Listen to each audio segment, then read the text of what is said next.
You thought he was done? You thought the takes were too hot to handle?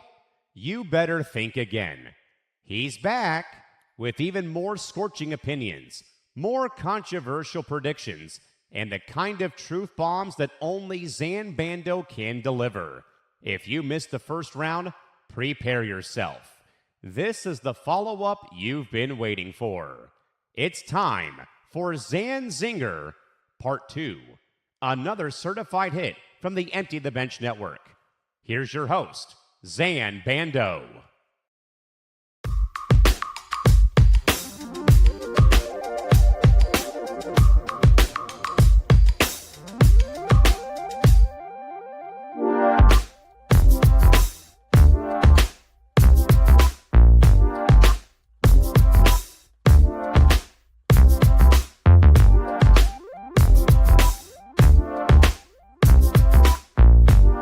Welcome back, everyone. This is Zain Zinger Part 2, an extension of the program Bando's Breakdowns here on the Empty the Bench Podcast Network. My name is Zain Bando. Happy Sunday morning to you all. Sunday, May 31st, 2026.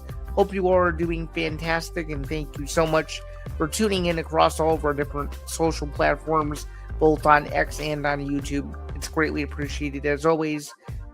Because without your support, I wouldn't be able to do any of this. So thanks to you guys for that. Let's get into the particulars here without further ado. Zain Zinger Part 2. You can catch today's episode and or replay live on YouTube and X as such, as we do every single Sunday here, the last episode of this in the month of May. So shout out to you guys. Unofficially, I believe it's 42 episodes now that we've done this extended stream since the beginning of its history, which I think has been almost a year now, so that's pretty good. A quick plug before we get started. The newest edition of Bando's Breakdowns, episode 93 with myself, will be next Friday, June 5th, 3 Eastern, noon Pacific, as we get closer and closer to not just the official start of summer, but also episode 100. So if you guys want to go and check that out, get a preview of the UFC Apex event that's coming up that weekend, as well as some other stuff that's going on in sports too, with the Stanley Cup Finals and the NBA Finals by that point. Please be sure to check it out. That's a shameless plug for episode 93. And because I would be remiss if I didn't do this, let's take a look at some of the upcoming programming that's going to be taking place here. Starting with the ETB Lounge, which is going to be later tonight with Callan McCorg and Nick DiMartino. So without further ado, here we go. 8 p.m. Eastern, 5 p.m. Pacific. The weekend is almost over, but the conversation is just heating up. Kick back with the ETB Lounge with Callan McCorg and Nick DiMartino every Sunday night at 8 p.m. Eastern, 5 p.m. Pacific. Join us for a 3-hour live format where we unite the full panel of ETB hosts to break down a pivotal day in live sports. From the prestigious narratives of major championships and MLB afternoon slates to the chaos of the NBA playoff picture, we cover it all. Whether you're here for the happy hour, prestige, or the spillage, where we roast the day's biggest blunders and gambling bad beats, the lounge is your home for sports therapy. And of course, you can catch every episode of the ETB Lounge live on YouTube, youtube.com/ETB Network, as we slowly but surely approach the 4,000 watch hour goal. All right, without further ado, let's get started with today's stream. So let's rewind a little bit back to Saturday morning, UFC Macau in China. It was a very, very exciting card. Main event of the evening, delivered as such. Song Yadong defeating Deiveson Figueiredo in the main event as a massive favorite. Not a surprise at all. I got this one correct. I finally got off the main event losing skid. It had been several weeks since I had successfully predicted the main event correctly, so I was very happy about that. Let's take a look at the result of the fight, as it was a very quick win for Song Yadong. It was by submission in the second round, 4:42 into it, and Song Yadong now firmly positions himself as a contender to continue to follow at bantamweight, improving to 23-9-1, while the former UFC flyweight champion in Figueiredo is now down to 25-7-1, losing this fight to Song Yadong by guillotine choke in the night's headliner. So China was obviously extremely happy about this. They had their main event go the way they thought it was going to go. And Song Yadong, again, remains a player in a crowded bantamweight division that still is awaiting a healthy Merab Dvalishvili and a healthy Peter Yan. We obviously have Sean O'Malley taking on Ayman Zahabi at the White House. So, of course, that's going to complicate some things here. Could you get an O'Malley-Yadong rematch down the line for a number one contender slot? I wouldn't be opposed to it. I think that's a very fun fight. You still have Corey Sandhagen out there. There's still some other bantamweight contenders in the mix, but Song Yadong beating a former champion, without a doubt, the biggest resume win of his career to date. And obviously for Figueiredo, the struggles continue for him, only winning one fight now in his last 5 appearances, I'm pretty sure. So huge, huge loss for the former champion there. Just did not look as clean as ever, as has been the usual case for the last several months and a little over a year. So that was a shocking display just of him not showing up.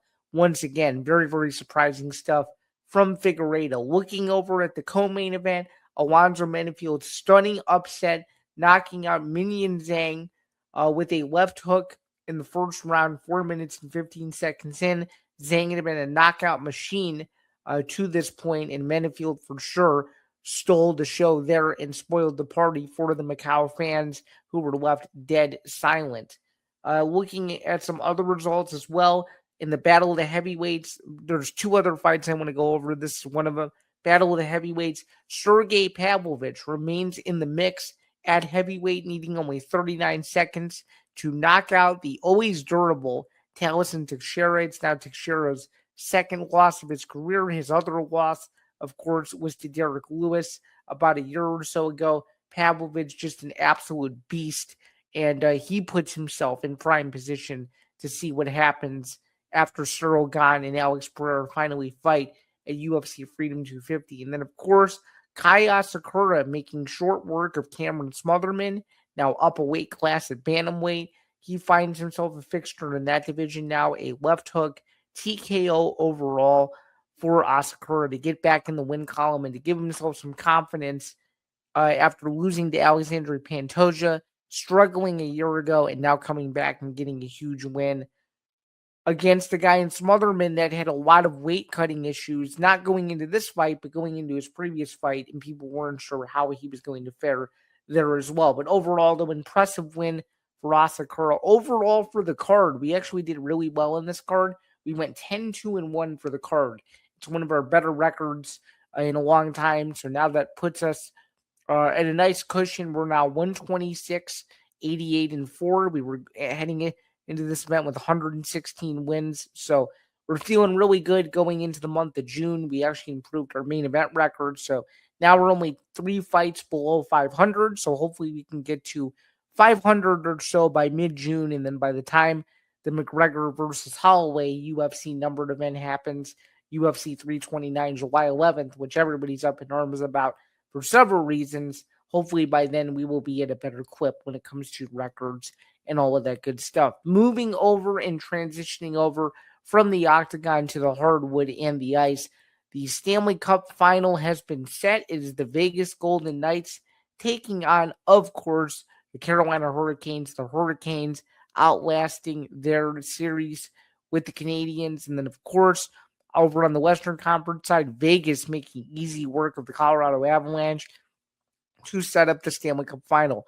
This is, to me, a battle of star power and veteran Stanley Cup experience against a team that is a Cinderella story. I think if Vegas can push this thing to 6 games, it'll be really interesting, but I just think Carolina's depth overall is just a little bit better, in my opinion. They have some really nice attackers on both ends of the ice, if you will, and solid goaltending, and they also know how to just win consistently. They were undefeated in the Stanley Cup playoffs all the way until the Eastern Conference Finals, where the Canadians gave the Hurricanes a little bit of a scare. But overall, though, I do think it'll be a good series, and I do think Carolina gets this thing done in either 6 or 7. I think it'll be a better series. It's not top-heavy because the markets of the two teams just kind of aren't there. But I figured as much to say overall, though, that it's going to be an interesting series, and I'm looking forward to it. Looking over at the NBA side now, which we're going to talk a little bit more about for sure. So the New York Knicks are in the NBA Finals representing the Eastern Conference, of course, because the New York Knicks took care of business against the Cleveland Cavaliers, while the Thunder and Spurs have been in a deadlock the entire Western Conference Final. No matter who ends up coming out on top of that one, what we do know is it'll be a great series. If we get San Antonio versus Oklahoma City, which by the time those of you who are watching this, you'll know who won. So let's preview it from both angles here. So if we get San Antonio versus the Knicks, we get the battle of just phenomenal play on both sides. Obviously, you're looking at on one side Victor Wembanyama, of course, one of the most exciting players in all of NBA, taking on Jalen Brunson, Josh Hart, and just a very, very solid supporting cast for a Knicks team that's just been rolling this postseason. I mean, they've been up and down the floor. They're scoring 100 to 120 points a game. This is a very exciting Knicks team overall. It's just a team that I think has a lot of finesse, has a lot of firepower. And I think what's interesting about this Spurs team is they're young, they're flashy, and they're exciting. What's interesting, though, about the Thunder and looking over at the other side of things is just simply winning an NBA Finals experience. They have it, and they have it in much more. Shai Gilgeous-Alexander, he's been playing out of his mind. And even though, Jay Will has had some struggles staying healthy, this Thunder team is still very good. This is, I've been talking about it on my show. We've discussed it on ETB Sports. This is a de facto NBA Finals type of series, and I think it slowly but surely went that way. I think no matter who comes out of the West, I think the Knicks are in for a tough time. I just think OKC and San Antonio are too explosive, and if they get Wembanyama in the NBA Finals, the ratings are going to be astronomical because, as I've alluded to, I'll keep saying it, to me, he's the most exciting player in all of professional basketball, and he doesn't talk any trash, and he just goes out there and he scores 41 points or 40 points like it's nothing, and he's just overall a very, very dominant presence. Overall, a very dominant presence, just a fun player and someone who I think you can build your franchise around for years and years to come. So, in a nutshell, before we move on to some college football, I think this series, this finals and the Stanley Cup final are going to be two good series. But I'm going to go the Western Conference winner, regardless of if it's OKC or San Antonio, to beat the Knicks. And I think Carolina will edge Vegas, like I said, in 6 or 7 games. And the finals series schedule should be very interesting. So let's actually take a look while we're sitting here at the respective finals schedules. Let's start with the NBA finals schedule because ABC and ESPN are carrying both of these series. So let's take a look at the schedule of games so you guys know just in terms of coverage plans, and so you guys can make plans, of course, to watch the game. So game 1, presumably in San Antonio or OKC. Again, like I said, by the time this comes out, you'll know where the game is. But it's a road game for the Knicks. Let's put it that way. It'll be road games for the Knicks in games 1 and 2. So game 1 is Wednesday, June 3rd. Game 2 is Friday, June 5th. Game 3 is Monday, June 8th. By the way, all of these times are at the same time. So it's 8:30 p.m. Eastern tip-off for each of these games. So as I just alluded to a second ago, games 1 and 2 will be on the road for the Knicks. Games 3 and 4 will be at home for the Knicks. Game 5, if need be, will be on the road for the Knicks. Game 6 will be back at home. And this is where Game 5, I meant to say this. Actually, there is no conflict now that I think of it for the NBA side of what I was going to allude to. So the night before UFC Freedom 250 is going to be, if necessary, Game 5 for the Knicks and whoever comes out of the West. And then, of course, Game 6 will be June 16th. And then, of course, as I allude to at the end of this year, a possible Game 7 would be June 19th at 7:30 p.m. Central, 8:30 p.m. Eastern, which is one day before I head to Captiva Island in Florida, which I cannot wait for. I'm very excited for this vacation. I haven't really spoken about this vacation yet, but the NBA Finals and the day before my planned Florida vacation. So the NBA mess will be over. Let's take a look at the Stanley Cup final schedule now. All right, here we go. So Hurricanes and Golden Knights will play game 1 on Tuesday, June 2nd. So this upcoming Tuesday in Carolina. In fact, Carolina hosts the first 2 games of this series. Game 2 will be June 4th. Game 3 will be Saturday, June 6th. Game 4, and by the way, games 3 and 4 are in Vegas. Game 3 will be June 6th. Game 4 will be June 9th. Game 5 will be June 11th. And of course, this is going to be the big one for sports fans where they're going to freak out. If it goes to a game 6, it will be directly competing against the main card of UFC Freedom 250 and Paramount Plus. So if you need multiple screens that night, that's the night to bring them out. So that'll be game 6, if necessary, Vegas and Carolina.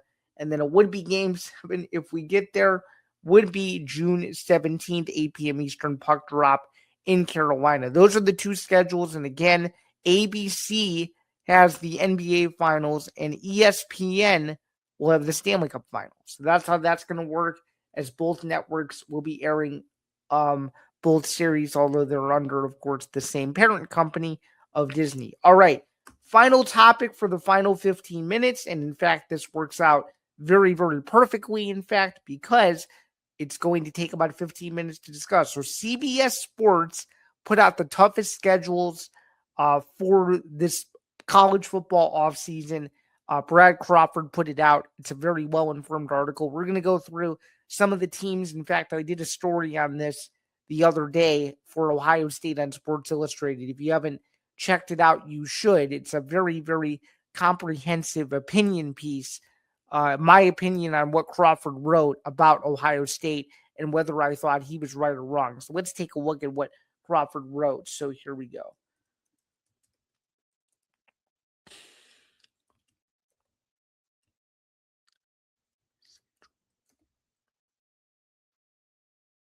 All right, here we go. So he did the toughest schedules for top college football playoff contenders. Let's take a look. So at number 1, he has Texas. This is what he wrote about him. The Longhorns drew one of the most unforgiving paths in the country this past season. This isn't just a tough schedule in the usual SEC sense. It's layered differently, the kind that tests depth, quarterback play, and mental endurance over 4 months without a single favorable stretch. Week-to-week attrition may become real in a hurry, and Texas doesn't get the luxury of spacing out its 2 biggest challenges.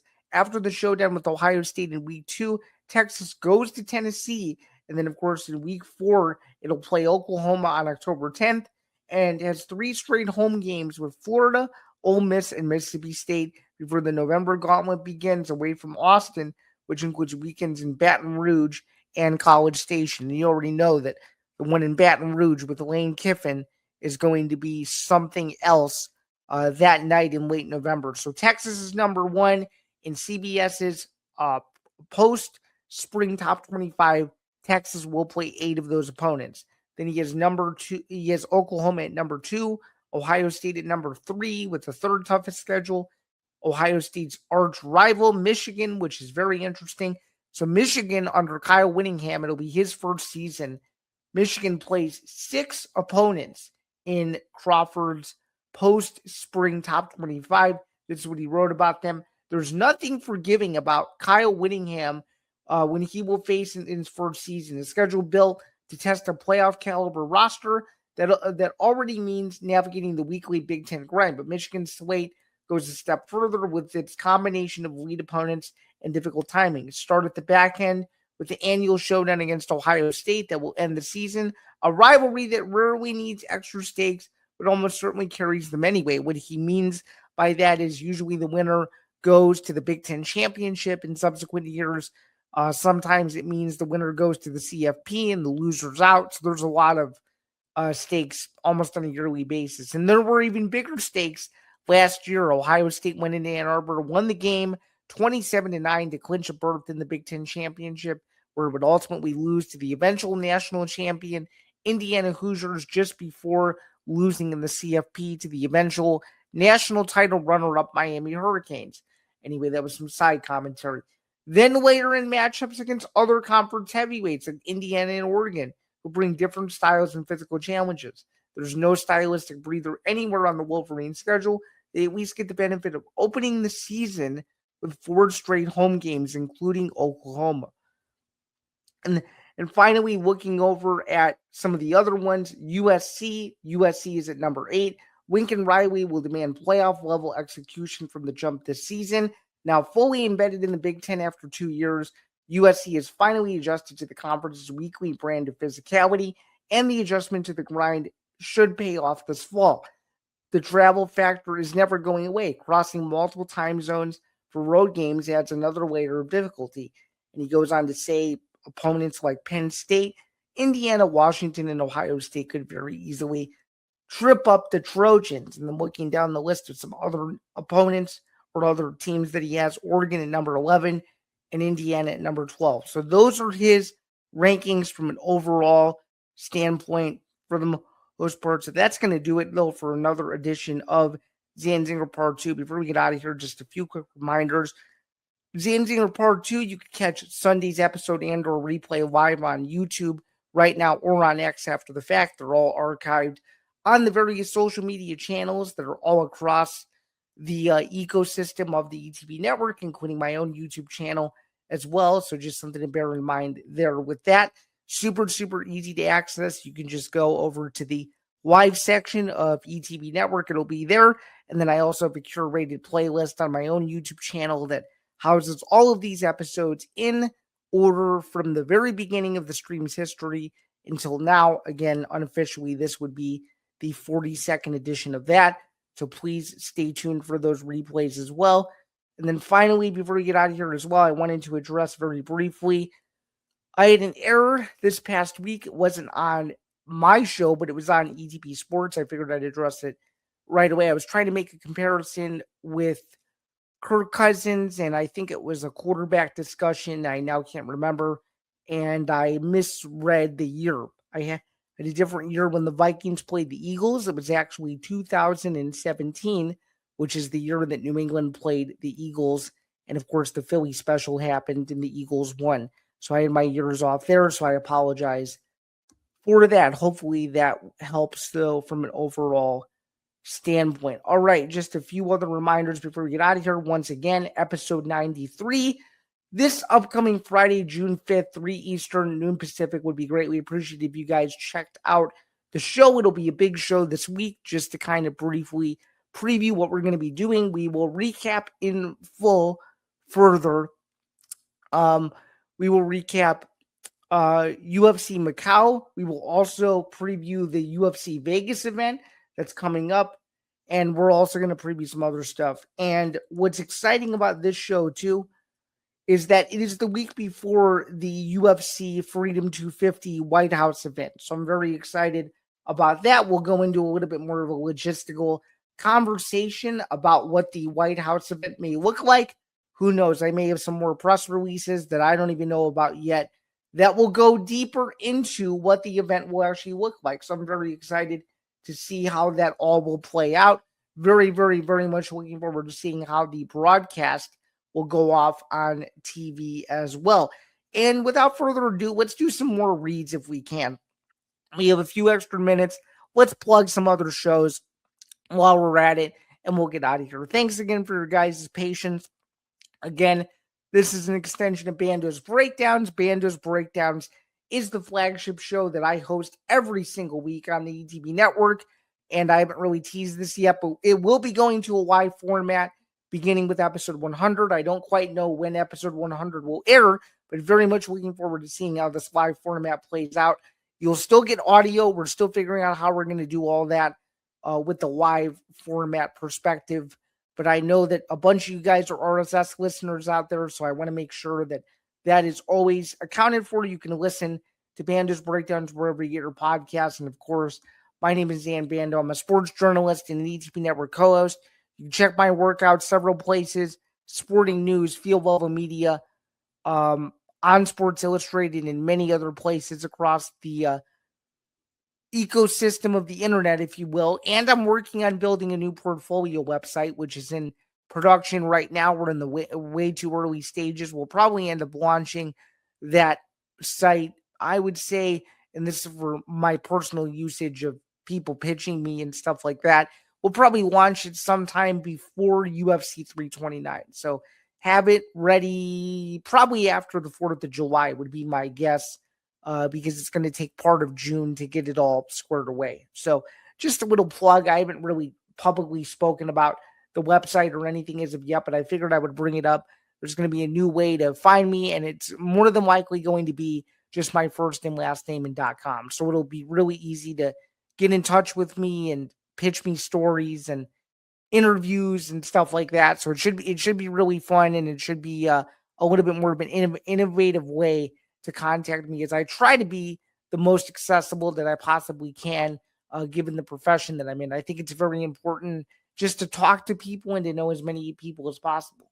So without further ado, let's do some reads now that we've kind of gotten some stuff out of the way. So some other reads I wanted to go over. We already did the ETB Lounge. We'll do a couple more here in the final few minutes that we have.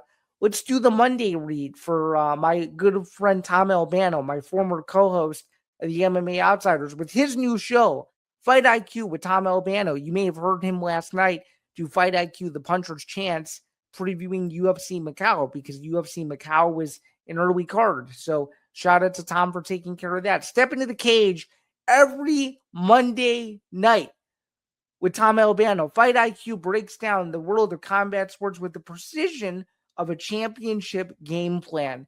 From analyzing ground control at PFL events to breaking down the technical mastery of the world's best strikers, we cover the technique, the drama, and the business of the fight game. If you want to understand the IQ behind the world's most dangerous athletes, Tom has you covered every Monday, 7 p.m. Eastern, 4 p.m. Pacific, only on the ETB Network YouTube channel. Let's take a look at Callan's Cranium with Callan McClurg. It's every Wednesday, midnight Eastern, or on Tuesdays on the West Coast at 9 p.m. Pacific.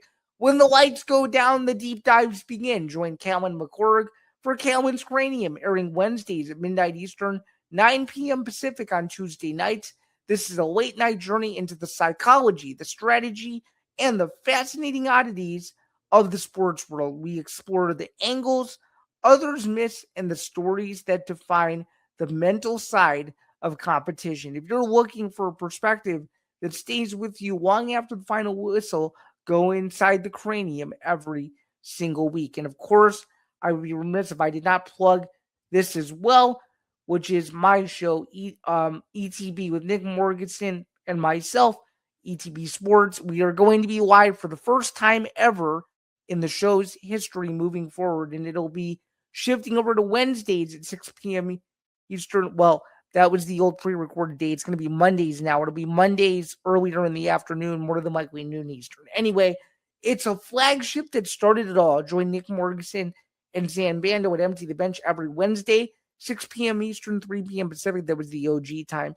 We're emptying the tank, rather, on the biggest headlines in the sports world, from NFL coaching carousel developments to the college football playoff predictions and major sports business mergers. This is where the foundation of the network meets the current pulse of the industry. Don't miss the show that defines our coverage. And again, that's only on the ETB Network YouTube channel. And then finally, before we get out of here, just a few quick reminders. You can subscribe to the ETB Network YouTube channel on YouTube. Of course, youtube.com/ETB Network. That is youtube.com/ETB would be greatly appreciated if you guys checked it out. Of course, you can follow my show and all of the Reels content and video content over at Bando's Breakdown.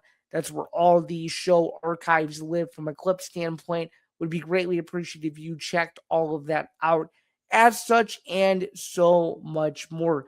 And of course, be sure to like, follow, and subscribe so you don't miss anything that is on the ETB network. And by the way, if you listen to Bando's Breakdowns wherever you get your podcast, you will get the episode the night before. So you will get the episode at midnight Eastern on Thursday night. So if you want to check me out early, or if you're going into work, or if you're doing that sort of thing as well, again, it would be greatly appreciated if you guys really, really honed in on that. Add me to your RSS feeds, pop me in your ear, and you can listen to my show every single week wherever you are, no matter what time and no matter where you are in the world.